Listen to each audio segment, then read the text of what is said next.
Hello दोस्तों, आज की इस वीडियो में हम लोग देखने वाले हैं क्लास 7 चैप्टर 2, जिसका जो ये शीर्षक है वह है नचिकेता।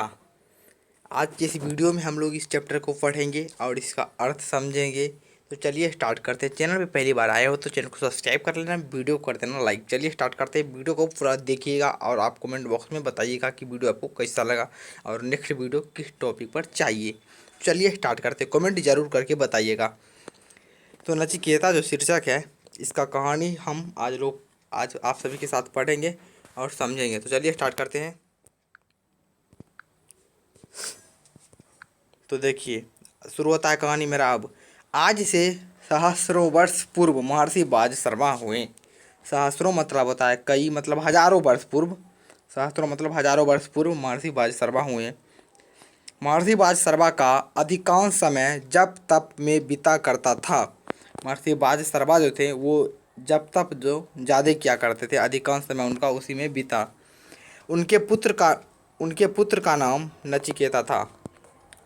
नचिकेता जो थे वो महर्षि बाज शर्मा के पुत्र थे। आपका यहाँ पर सवाल उठता है नचिकेता के पिता कौन थे, तो महर्षि बाज शर्मा। महर्षि बाज शर्मा का पुत्र कौन था, तो नचिकेता। आपको ध्यान में रखना है। चलिए आगे बढ़ते हैं। नचिकेता पितृभक्त था। पितृभक्त मतलब होता है पिता का भक्त, जो पिता की भक्ति करे उसे कहते हैं हम लोग पितृभक्त। तो नचिकेता जो था वह पितृभक्त बालक था। उसमें दृढ़ता, सत्य और धर्म के प्रति अगाध निष्ठा थी। अगाध मतलब होता है बहुत ही ज़्यादा, मतलब अधिक निष्ठा थी। उसके मुखमंडल से तेज टपकता था। मुखमंडल मतलब मुख से तेज टपकता था। आगे, वह सहिष्णु था। सहिष्णु मतलब सहनशील होता है। बालक नचिकेता के इन्हीं गुण के कारण पिता उससे अगाध स्नेह करते थे। देखिए, अगाध स्नेह करते थे। अगाध मतलब बहुत ही ज़्यादा, अधिक, बहुत स्नेह करते थे। इस तरह नचिकेता पिता के लिए प्राणों से प्यारा बन गया। प्राणों से प्यारा मतलब अत्यधिक प्यारा, बहुत ज़्यादा प्यारा। आगे बढ़ते हैं। एक बार बाज शर्मा की इच्छा सर्वमेघ यज्ञ करने की हुई। इस यज्ञ में अपना सब कुछ दान कर देने के बाद ही फल की प्राप्ति होती है। इस बात को महर्षि बाज शर्मा अच्छी तरह जानते थे। यही बात उन्होंने अपने पुत्र नचिकेता को भी बताई थी। नचिकेता साधु प्रवृत्ति का बालक था। प्रवृत्ति मतलब होता है आदत, मतलब नेचर, एक तरह से कह सकते हैं इसे इंग्लिश में। पिता की इच्छा जानकर उसे बेहद खुशी हुई। यज्ञ के लिए शुभ तिथि निश्चित की गई। उस दिन सर्वमेघ यज्ञ की शुभारंभ हुई। शुभारंभ मतलब आरंभ, शुभ मंगल में आरंभ हुआ। उसमें भाग लेने के लिए दूर दूर से ब्राह्मण पधारे। पधारे मतलब आए। नचिकेता ने यज्ञ की एक एक क्रिया को ध्यान से देखा। सभी क्रिया यथा समय पूर्ण होती गई। अंत में सिद्धहस्त ब्राह्मणों ने नारियल की पूर्णाहुति देकर उसे संपन्न किया। यज्ञ की समाप्ति पर महर्षि वायसर्वा को अपना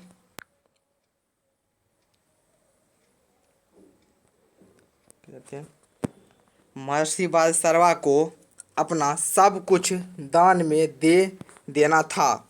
ब्राह्मणों को अच्छा दान मिलने की पूर्ण आशा थी, क्योंकि ब्राह्मण जान रहे थे कि ये तो एक महर्षि हैं, तो ये दान पूर्ण रूप से देंगे। तो चलिए आगे पढ़ते हैं। यज्ञ की पूर्णाहुति के बाद महर्षि वायसर्वा उठे। अग्नि देवता को नमस्कार करके वो अपनी गौशाला की ओर बढ़े। उनकी गौशाला में अनेक बूढ़ियाँ गायें थीं। वे सभी गायों को दान में देने का निश्चय कर चुके थे, परंतु गौशाला तक पहुँचते पहुँचते उनका मन लोभ से भर गया। वे आगे बढ़ते हैं। तो देखिए, वे गौशाला की कमज़ोर, बूढ़ी और दूध ना देने वाली गायों की छटनी करके ब्राह्मणों को दान स्वरूप देने लगे। उन्हें लोभ हो चुका था, इसलिए वह ऐसा करने लगे। जो भी गाय बूढ़ी थी, कमज़ोर थी, दूध नहीं दे रही थी, उसे वो ब्राह्मण को देने लगे, जबकि वह निश्चय कर चुके थे कि उन्हें सभी गायों को दान में देना था। आगे पढ़ते हैं। ब्राह्मणों को ऐसी दक्षिणा की स्वप्न में भी आशा नहीं थी, क्योंकि वो जानते थे कि ब्राह्मण हैं, इन्हें तो सारा बात पता ही है, तो ये ऐसा नहीं कर सकते हैं, तो इसलिए उन्हें स्वप्न में भी आशा नहीं थी, मतलब जरा सा भी, तनिक भी आशा नहीं थी। महर्षि बालसरवा को लोभ प्रवृत्ति देखकर देखकर वे दुखी हुए, पर कुछ कह नहीं सके। नचिकेता भी यह सब कुछ देख रहा था। नचिकेता जो उनका पुत्र था, वह ये सब कुछ देख रहा था। आगे बढ़ते हैं। देखिए यहाँ पर क्या है, किधर थे, नहीं, पिता को नचिकेता जो था, वह ये सब कुछ जो था वो देख रहा था। आगे देखते हैं अब क्या हो रहा है। उसके पिता के उसके पिता के निश्चय बदल जाने से विशेष दुख था। उसने पिता के पास जाकर पूछा, पिताजी, आपने तो इस महायज्ञ में अपना सर्वस्व दान में देने का निश्चय किया था। सर्वस्व मतलब सब कुछ। लेकिन आप अपनी प्रिय चीज़ें ना देकर ये बूढ़ी व कमज़ोर गायों को ही दे रहे हैं। आगे देखते हैं। महर्षि बालसरवा पुत्र की ओर देखकर तनिक मुस्कुराए, पर बोले कुछ नहीं, वे वैसे ही गायों का दान करते रहें। आगे बढ़ते हैं। अब नचिकेता से नहीं रहा गया। उसकी सहन शक्ति समाप्त हो गई। सहन शक्ति मतलब सहने की क्षमता। उसने निडरता पूर्वक मतलब बिना डरे, बिना हिचकिचाए पिता से कहा, पिताजी, आपकी प्रिय वस्तु तो मैं हूँ, मुझे आप किसे दान में देंगे? इतना सुनते ही महर्षि बालसरवा के आधरों की मुस्कान लुप्त हो गई। उसका स्थान क्रोध ने ले लिया। और आप तो जानते हैं, क्रोध ही बहुत बड़ा शत्रु होता है इंसान का। क्रोध में इंसान क्या करता है उसे स्वयं भी पता नहीं होता। तो क्रोध ने ले ली। उनकी जो मुस्कुराहट थी वो क्रोध में बदल गई। क्रोध ने ले लिया। वे उसी अवस्था में बोले, नचिकेता, मैं तुम्हें यमराज को दान में दूंगा। मैं इसे सहज स्वीकार करता हूँ पिताजी। किसने बोला? नचिकेता ने। नचिकेता ने खुश होकर उत्तर दिया, मैं आपकी आज्ञा से यमराज के पास चला जाऊंगा। आप यज्ञशाला की सारी गायों ब्राह्मणों को दान में अवश्य दे। इसके बिना आपका सर्वमेव यज्ञ निष्फल रहेगा। महर्षि बालसरवा के मुख से क्रोध में निकला, छोटा मुंह और बड़ी बात करता है। यज्ञ की मुझे चिंता होनी चाहिए, तुम्हें नहीं। तुम यमराज के पास जाओ, बाकी मैं स्वयं देख लूँगा। आगे पढ़ते हैं।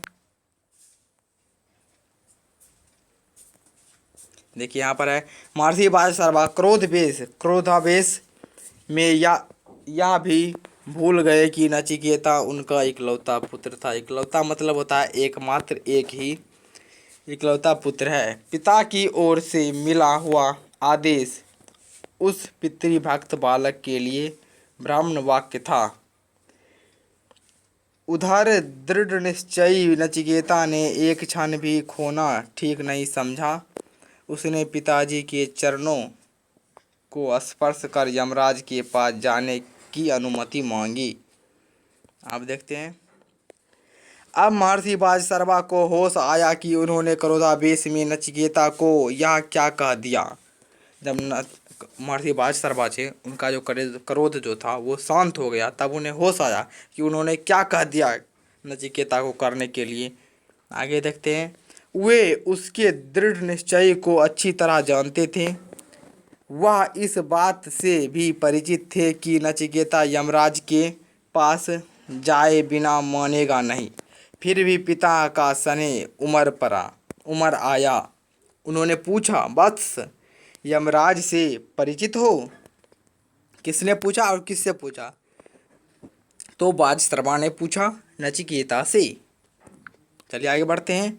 हाँ पिताजी, वे मृत्यु के देवता हैं। नचिकेता ने सहज स्वर में कहा। सहज मतलब आसान, मतलब सीरियस सुना नहीं लिया, दुखी नहीं हुआ, खुश होकर कहा, यमराज के विषय में इतना जानकर भी तुम उनके पास जा रहे हो? महर्षि वाजसर्वा ने समझाने का प्रयास करते हुए कहा, मृत्यु के मुख में पहुंचकर कोई नहीं लौटा, बस। तो यहाँ तक आज हमारा हो चुका है। वीडियो को ज़्यादा लंबा नहीं करने के लिए मैं आज का चैप्टर जो है यहीं पर समाप्त करता हूँ। फिर नेक्स्ट वीडियो में आगे भी आती रहेगी, तो चैनल पर पहली बार है सब्सक्राइब कर लें, क्योंकि उस वीडियो को आपको देखना है। ठीक तरह से आपको समझाऊंगा तो पूरी बात आपको समझ में आ जाएगी। तो आज के लिए इतना ही। कमेंट बॉक्स में ज़रूर बताइएगा वीडियो कैसा लगा। वीडियो को लाइक कर दीजिएगा। Thank you. मिलते हैं अगले वीडियो में। जय हिंद, वंदे मातरम।